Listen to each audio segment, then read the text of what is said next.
Olá, sejam bem-vindos a mais um vídeo. Nós vamos resolver esse exercício que mostra dois triângulos no enunciado. E, bom, esses triângulos eles têm essa cara aqui, a figura toda, né? Ele dá alguns lados e ele pede que o lado X desse triângulo aqui, ele fique em função do C, do lado C, que é esse lado desse triângulo aqui. Então, considerando os triângulos BDA, então esse triângulo de cima, e BCA, o triângulo de baixo, são dois triângulos retângulos, a gente vê por esse símbolo,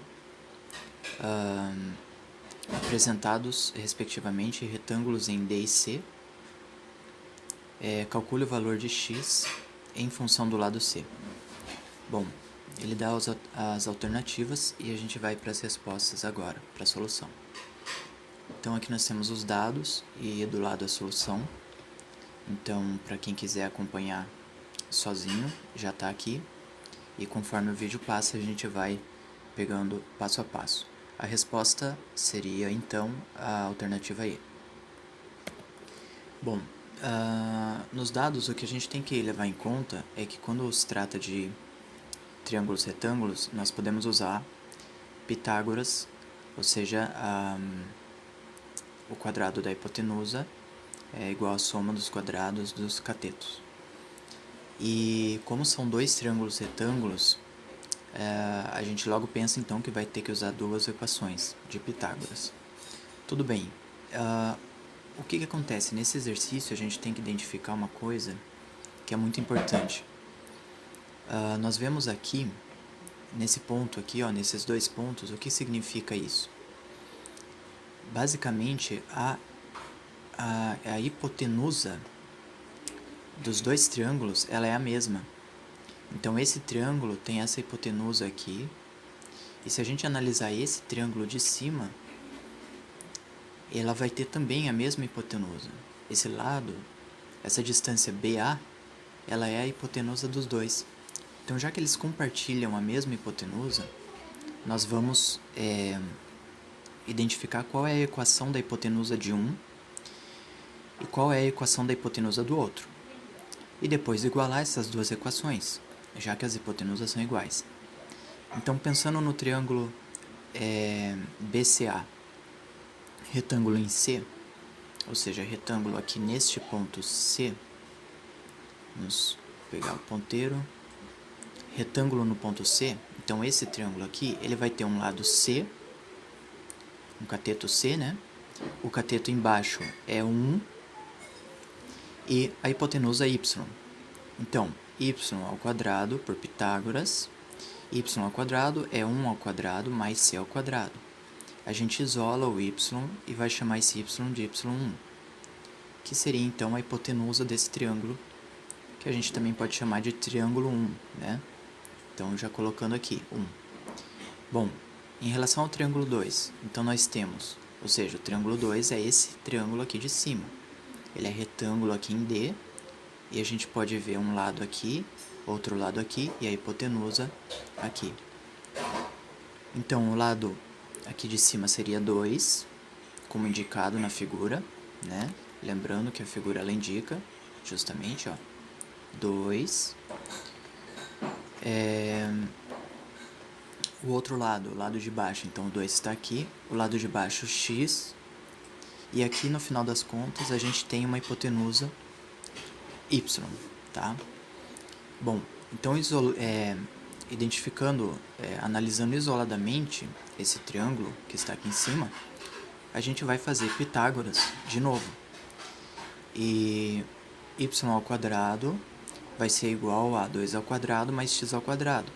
Como esse y ele estaria ao quadrado aqui, eu já fiz direto, passei a raiz para lá. Ou seja, nós teremos esse y2, vou chamar esse y de 2, y2 igual a raiz quadrada de x ao quadrado mais 4. Essas são as duas informações mais relevantes. Por quê? Porque agora na solução a gente quer o x em função de c. ou seja, o x do lado de um lado e c do outro. O que a gente pode ver aqui, ó, é que nós temos o x aqui, nós temos mais 4, e aqui no y1 nós temos o 1 e mais c, ou seja, nós temos x aqui e c aqui. Bom, já que a gente vai igualar as duas hipotenusas, porque é verdade que a hipotenusa do primeiro triângulo e a hipotenusa do segundo triângulo é a mesma hipotenusa, né? É o mesmo comprimento. Logo, então, a gente vai dizer que y1 é igual a y2. Quando a gente fizer isso, a gente vai ter uma equação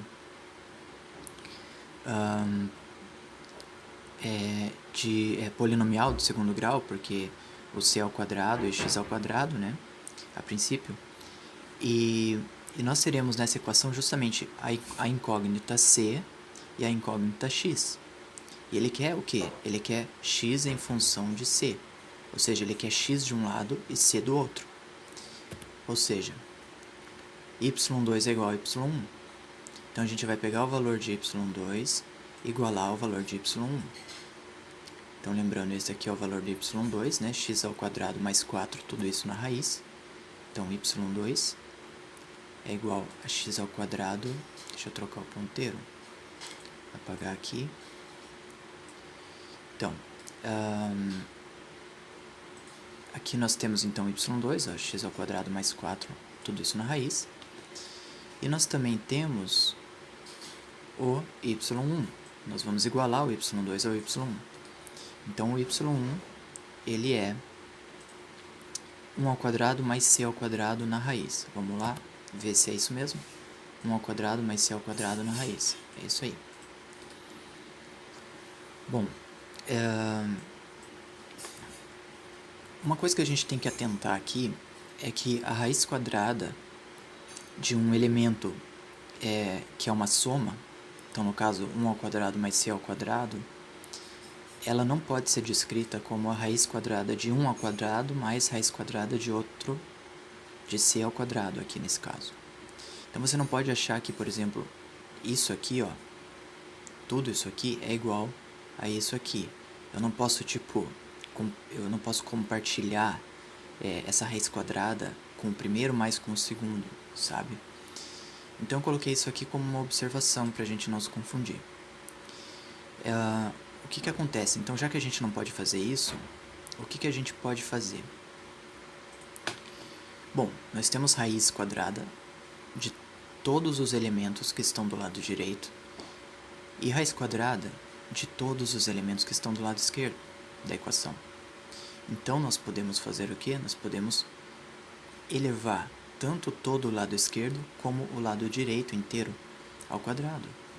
Quando a gente faz isso, a gente consegue justamente tirar a raiz quadrada desses lugares, tá? Então, a gente vai continuar sem as raízes quadradas.